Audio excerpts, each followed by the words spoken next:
하쌤입니다. 코레일 NCS 기출문제 해설 이어가겠습니다. 이번에 다룰 분야는 어휘, 어무법 관련 문제입니다. 그런데 이 분야에 따른 대응책 정말 없습니다. 왜냐하면 너무 방대하기 때문이죠. 그래서 내가 이렇게 말합니다. 공부를 한다고 해서 점수가 느느냐, 그 반대로 공부를 안 한다고 해서 점수가 주느냐, 그렇지도 않습니다. 그래서 이 분야 관련 문제 만나면 평소 실력이 점수로 나타날 수밖에 없습니다. 자, 첫 번째, 거치다 라는 단어, 이 뜻을 묻고 있죠. 어휘력입니다.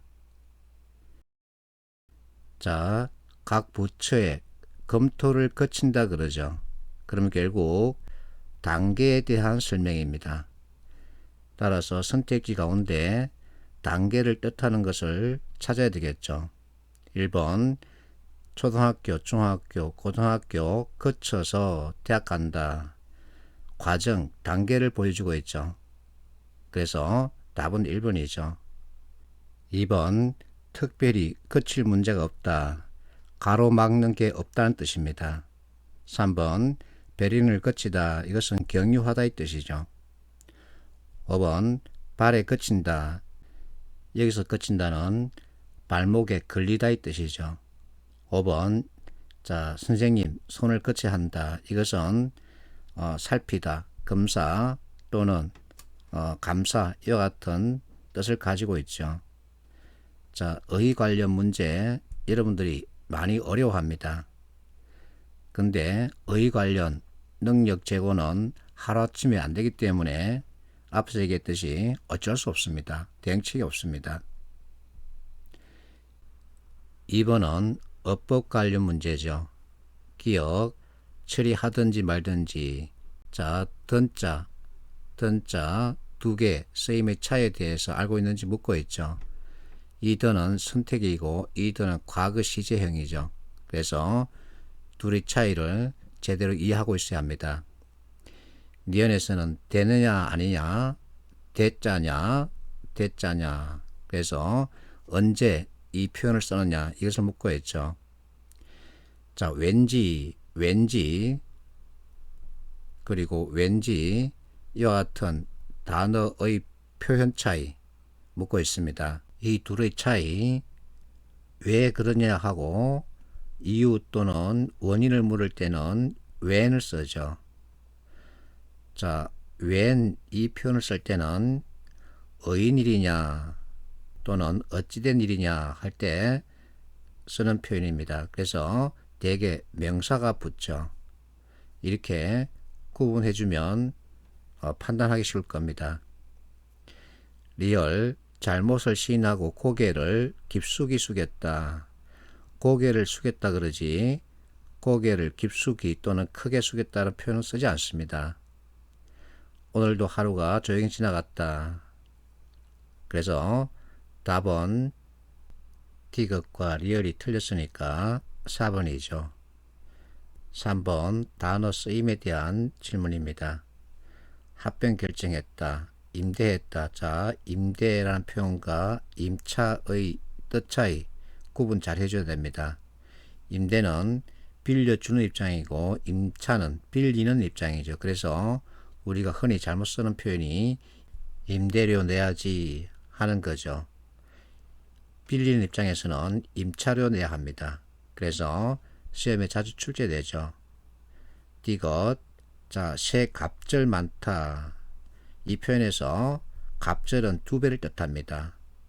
그러면 새 갑절 이렇게 표현하면 안 되고 새 곱절 이렇게 표현해야 되죠. 리얼 자, 역임이냐 연임이냐 연임이죠. 그래서 답은 4번이죠. 자, 이 두 개 문제를 통해서 있게 하는 표현 하든지 하든지 왠지 자, 고개를 숙였다 그러지 고개를 깊숙이 숙였다 또는 크게 숙였다 그런 표현 쓰지 않습니다. 이와 같은 것들 주의해주고 임대료냐 임차료냐 자 갑절이냐 곱절이냐 이와 같은 것들 주의 깊게 봐주면 되겠죠. 4번 상황에 따른 적절한 표현을 고르라는 겁니다. 간극, 자 이것은 틈새를 뜻하죠. 틈새가 벌어졌다 할 때 간극이 있다 이렇게 말합니다. 자 진척과 진입의 차이점인데 여기 들어가다 진입이고 들어가서 이제 나아가다 이것은 진척이죠. 그래서 이 둘의 관계 제대로 알고 있어야 하겠죠. 그러면 답은 3번이죠. 이것은 별도로 내가 가져왔습니다. 압존법에 대한 문제 나올 수 있습니다. 그래서 회장님이 갑자기 등장해서는 이 부장 어디 갔나 하고 물을 때 부하인 나는 어떻게 답해야 할까? 이 부장은 출장 가셨습니다. 이렇게 섞어서는 표현법을 압존법이라 그럽니다. 과거에 이렇게 하시압, 이렇게 하시옵 이와 같은 표현을 자주 썼는데 지금은 거의 안 쓰죠. 그에 따른 표현법을 말합니다. 그래서 이 부장은 출장 중이십니다. 이게 적절한 표현이죠. 실제 공무시험에도 나왔습니다. 옳지 않은 것은 자 선생님이 너에게 빨리 오라고 하셔. 이게 적당한 표현입니다. 2번 주사 맞으실게요. 아주 잘못된 표현이죠. 병원 가면 엉망입니다. 저기로 가실게요. 여기 누우실게요. 이와 같은 표현 쓰고 있죠. 자 은행이나 편의점 가면 돈이 나오셨습니다 하고 표현하고 있죠. 그것도 잘못된 표현이죠. 나왔습니다 하는 게 맞습니다. 과장은 나가셨습니다. 그래서 이것은 압존법이죠.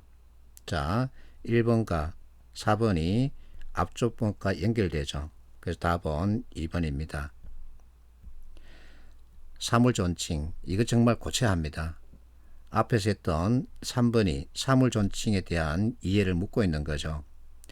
존칭은 사람에게만 쓰는 겁니다. 그런데 돈에도 쓰고 심지어는 똥에도 존칭을 쓰더군요. 병원 갔더니 대변이 안 나오시면 이렇게 표현하고 있는 겁니다. 대변이 안 나오신다. 그것은 똥이 안 나오신다. 그 얘기죠.